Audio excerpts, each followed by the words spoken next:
Assalamu alaikum everyone. I hope you all are fine and blessed by the grace of Almighty Allah. तो आज की इस video में हम LCM फाइंड आउट करेंगे 48 एंड 56 का by prime factorisation method.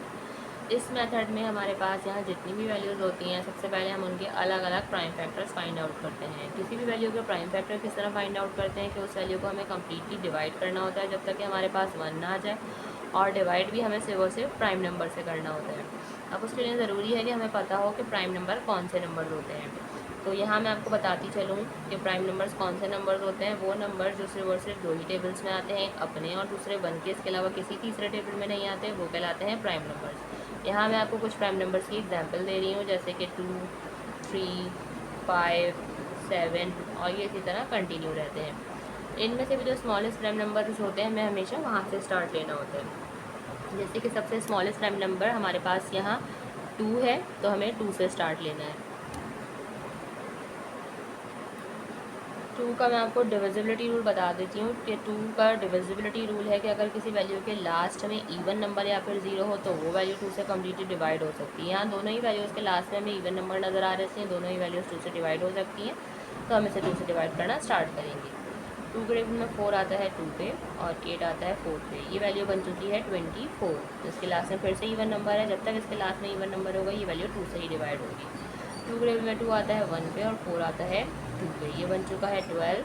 Last में इवन नंबर है, सेम वैल्यू 2 से डिवाइड होगी। 2 के टेबल में 12 आता है 6 पे। 2 के टेबल में 6 आता है 3 पे और 3 यहाँ पे हमें पता है कि खुद एक प्राइम नंबर है, इसलिए 3 को हमें 3 से ही डिवाइड करना है, क्योंकि 3 के टेबल में 3 आता है 1 पे। यहाँ हम 48 को कम्प्लीटली डिवाइड कर चुके हैं। अब इसी तरह हमें 56 को भी डिवाइड करना है कम्प्लीटली और उसके प्राइम फैक्टर्स फाइंड आउट करना है। इसके भी लास्ट में इवन नंबर है, इसलिए ये वैल्यू भी 2 से ही डिवाइड होगी, लेकिन 2 के टेबल में 5 नहीं आता, उससे छोटा नंबर 4 आता है 2 पे। जो 1 हमारे पास रिमाइंडर है वो चला गया 6 के पास, बन गया 16। 2 के टेबल में 16 बिल्कुल आता है 8 पे। लास्ट में इवन नंबर है, इसलिए वैल्यू 2 से ही डिवाइड होगी। 2 के टेबल में 2 आता है 1 पे और 8 आता है 4 पे। ये वैल्यू बन चुकी है 14। 2 के टेबल में 14 आता है 7 पे और 7 हमें पता है कि वो प्राइम नंबर है, वो सिर्फ और सिर्फ अपने ही टेबल से डिवाइड होगा, क्योंकि 7 के टेबल में 7 आता है 1 पे। यहाँ हम 56 को भी कम्प्लीटली डिवाइड कर चुके हैं।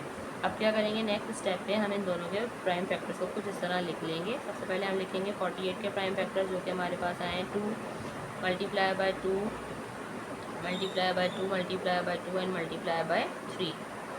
उसके बाद हम लिख लेंगे 56 के प्राइम फैक्टर्स, जो कि हमारे पास आए हैं 2 multiply by 2 multiply by 2 and multiply by 7। अब लास्ट में हमें क्या करना है, इनकी पेयरिंग करनी है। हमें देखना है ऐसे कौन से प्राइम फैक्टर्स हैं जो कि दोनों में मौजूद हैं, तो हम पहले उनकी पेयरिंग करेंगे। जैसे कि ये 2 दोनों में पेयर बन गया इसका, और पेयर बन के बाहर आ गया, इसे हमने एक बार लिख लिया। एक और यहाँ 2 का पेयर बना, पेयर बन के बाहर आ गया, इसे भी हमने एक बार लिख लिया। एक और 2 का पेयर बना, पेयर बन के बाहर आ गया, इसे भी हमने एक बार लिख लिया। उसके अलावा अब हमें मज़ीद कोई पेयर बनता हुआ नज़र नहीं आ रहा, तो जो हमारे पास रिमेनिंग फैक्टर्स रह गए जिनका कोई पेयर नहीं बन रहा, उनको भी हमने एज इट इज़ कॉपी कर लेना है, जिनमें हमारे पास है 2, 3 और 7। अब एलसीएम फाइंड आउट करने के लिए हमें करना है इन सबको मल्टीप्लाई, तो फिर ही हमें पता चलेगा लीस्ट कॉमन मल्टीपल 48 एंड 56 का। तो चलिए जल्दी से इनको मल्टीप्लाई करते हैं। 2 टाइम 2 इज़ 4, 4 टाइम 2 इज़ 8, 8 हो गया है यहाँ पे, और 8 टाइम 2 इज़ 16, 16 टाइम 3 इज़ 48, और 48 को मल्टीप्लाई करना है हमें 7 से, वो हम यहाँ रफ वर्क में कर लेते हैं। 48 को जब हम मल्टीप्लाई करेंगे 7 से, तो देखते हैं हमारे पास क्या आंसर आता है। 7 टाइम 8 इज़ 56 का 6, 5 carry, 7 time 4 is 28, 29, 30, 31, 32 and 33। Means हमारे पास यहाँ लीस्ट कॉमन मल्टीपल आ चुका है 48 एंड 56 का, जो कि है 336। देखा आपने किस तरह बाय प्राइम फैक्टराइजेशन मेथड को फॉलो करते हुए हमने एलसीएम फाइंड आउट करना सीख लिया है। सेम मेथड को फॉलो करते हुए आप यहाँ किसी भी वैल्यू का जो है वो एलसीएम फाइंड आउट कर सकते हैं। आई होप कि आपको ये वीडियो अच्छे से समझ आई। अगर ये वीडियो आपको पसंद आई तो इसे लाइक और शेयर ज़रूर करें, और मेरे चैनल को भी सब्सक्राइब करें। इंशाल्लाह बहुत जल्द मिलती है आपसे अपनी नेक्स्ट वीडियो में। अपना बहुत ख्याल रखिएगा। अल्लाह हाफ़िज़।